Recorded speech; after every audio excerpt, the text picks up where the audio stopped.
सबों को जय सु। मैं श्रीमती आनंद खेस संत तेरेसा चर्च बैतूल से। मैं आज सारा के बारे में बताना चाहती हूँ। सारा एक बहुत सुंदर स्त्री थी और बाइबल में हेवा के बाद सारा का ही नाम लिया जाता है। सारा का अर्थ है हिब्रू में मेरी राजकुमारी। प्रभु ने सारा का नाम रखा और सारा का अर्थ है राजकुमारी। सारा का विवाह अब्राहम से हुआ। सारा और अब्राहम उस शहर में रहती थी। वहाँ के लोग चंद्र देवता की पूजा करते थे, लेकिन सारा और अब्राहम सच्चे ईश्वर पर विश्वास करते थे और उसी की पूजा करते थे। सारा की कोई संतान नहीं थे।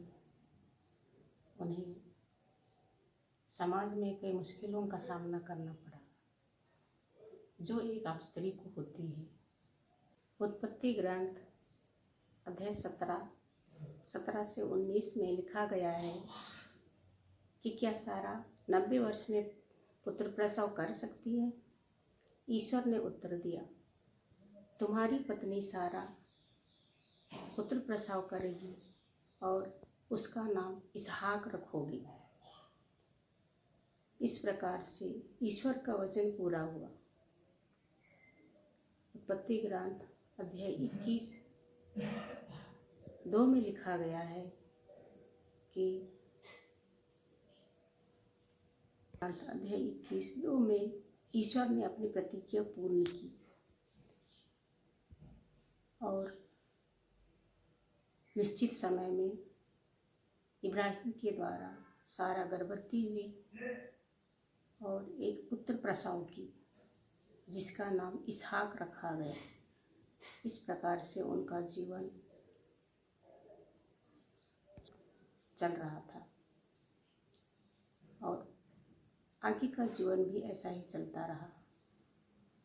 तो इस प्रकार से उनका विश्वास के द्वारा ही उनका जीवन सफल हुआ। और सारा के जीवन से मुझे यही शिक्षा मिलती है कि हमारा विश्वास भी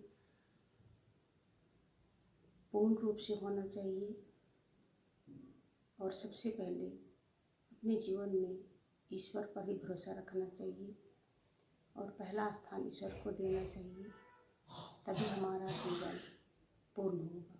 धन्यवाद।